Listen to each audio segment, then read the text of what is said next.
नमस्कार दोस्तों, स्वागत है आपका अपने चैनल हेल्थी इंडियन में। मैं राहुल पांडे। आज हम बात करने वाले हैं सिफोडॉक्सिम एंटीबायोटिक के बारे में। हम बात करेंगे सिफोडॉक्सिम एंटीबायोटिक किस कैटेगरी की मेडिसिन होती है, यह मार्केट में कितने ब्रांड में, इस एंटीबायोटिक का क्या यूज है हमारी बॉडी में, या किस फॉर्म में आती है, सिरप फॉर्म में आती है, टेबलेट फॉर्म में आती है या फिर कुछ और फॉर्म में आती है, इससे हमारी बॉडी में क्या एडवर्स इफेक्ट हो सकते हैं, क्या कॉन्ट्राइंडिकेशन हो सकता है, हमें यह किस डोज में लेनी चाहिए, या हमारी बॉडी में कैसे वर्क करती है, इन सब चीज़ों के बारे में आज हम हमारी इस वीडियो में बात करने वाले हैं। सारी जानकारी लेने के लिए आप हमारे वीडियो में अंत तक बने रहें। चलिए अब हम स्टार्ट करते हैं सिफोडॉक्सिम के बारे में। दोस्तों, हम बात कर रहे हैं सिफोडॉक्सिम की। सिफोडॉक्सिम ये एक एंटीबायोटिक होती है। यह जो एंटीबायोटिक है सिफोस्पोरिल ग्रुप की एंटीबायोटिक होती है। या सिफोस्पोरिल में कई सारे जनरेशन होते हैं, जैसे जनरेशन 1, जनरेशन 2, जनरेशन 3, जनरेशन 4। तो यह जो सिफोडॉक्सिम है, यह जनरेशन 3 की मेडिसिन होती है। यह मेडिसिन सिफोडॉक्सिम ग्राम नेगेटिव और ग्राम पॉजिटिव दोनों तरह की बैक्टीरिया पर वर्क करती है।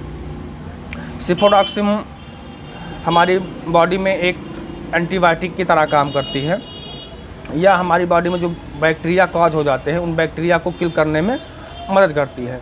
सिफोडॉक्सिम 200 निमोनिया में बहुत ही अच्छा रिजल्ट देती है।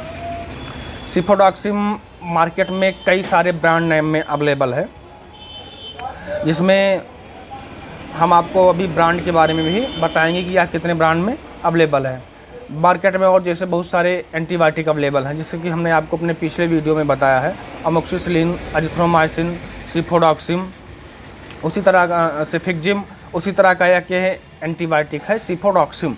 आज हम सिफोडॉक्सिम के बारे में बात करने वाले हैं।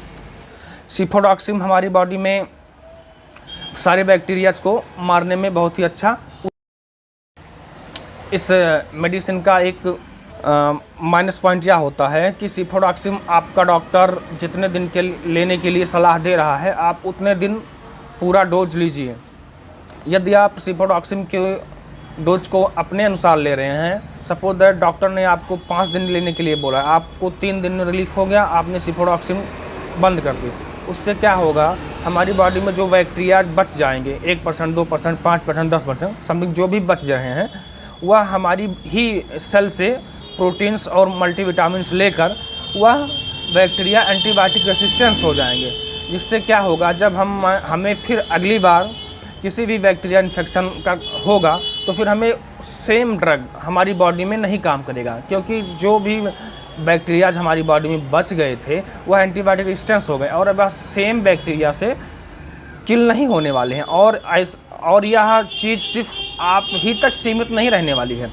यह जो बैक्टीरिया बच गए हैं वह हमारे आसपास जहां हम बातचीत कर रहे हैं, हमारी नाक के थ्रू, मुंह के थ्रू बैक्टीरिया निकलकर और दूसरे व्यक्ति में भी वह बैक्टीरिया रेसिस्टेंस हो जाएंगे। जिससे क्या होगा कि यह इस बैक्टीरिया को किल करने के लिए फिर हमें इससे ज़्यादा डोज की एंटीबायोटिक लेनी पड़ेगी। और यह कॉज आज के डेट में 90% लोगों में देखने को मिल रहा है कि बैक्टीरिया रेसिस्टेंस हो रहे हैं। इसलिए आप एंटीबायोटिक का अपने डॉक्टर के अनुसार पूरा डोज लीजिए, उसके बाद ही आप एंटीबायोटिक्स को बंद कीजिए।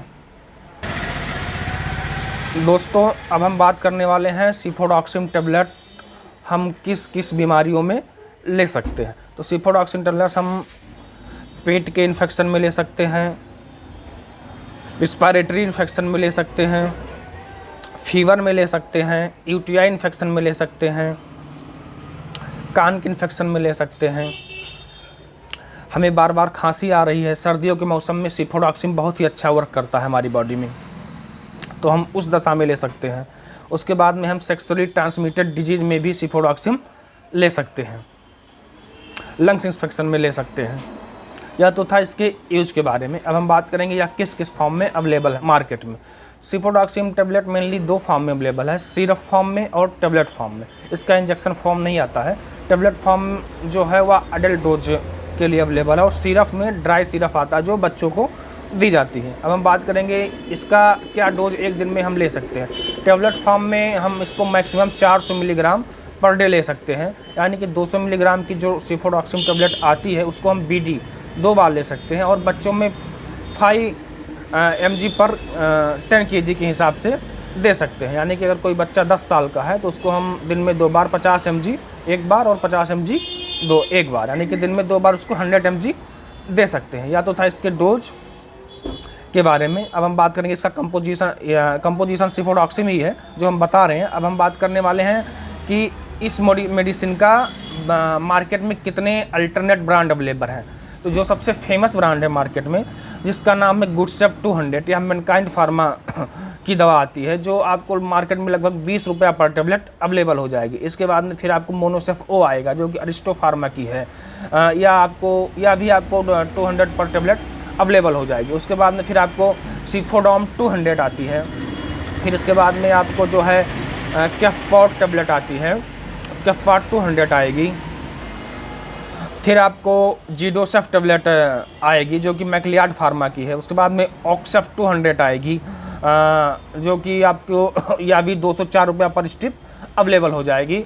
उसके बाद में आपको स्विच 200 आएगी, या मार्केट में 220 रुपया पर टेबलेट अवेलेबल है। इसके बाद में फिर आपको जेनरिक मेडिसिन में आप जाएंगे तो इसके लाखों ब्रांड अवेलेबल हैं, जो कि आपको मार्केट में लगभग आधे दाम में लगभग 8 से 10 रुपया पर टेबलेट मिल जाएंगे, जो भी आप लेकर और यूज कर सकते हैं। ब्रांडेड और जेनरिक मेडिसिन में कंपोजिशन में कोई फ़र्क नहीं होता है, सिर्फ और सिर्फ फ़र्क होता है तो उसके रेट में। जेनरिक मेडिसिन आपको सस्ती मिल जाएगी, ब्रांडेड मेडिसिन आपको कंपेयर देन जेनरिक के महंगी मिलेगी।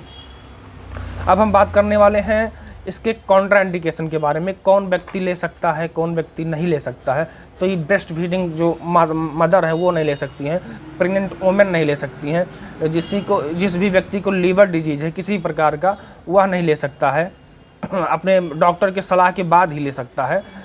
उसके बाद में फिर किडनी पेशेंट नहीं ले सकते हैं, जो अल्कोहलिक पर्सन हैं, जो अल्कोहल ले रहे हैं वो नहीं ले सकते हैं, कोई व्यक्ति ड्राइविंग कर रहा है उस समय इस दवा को नहीं ले सकता है।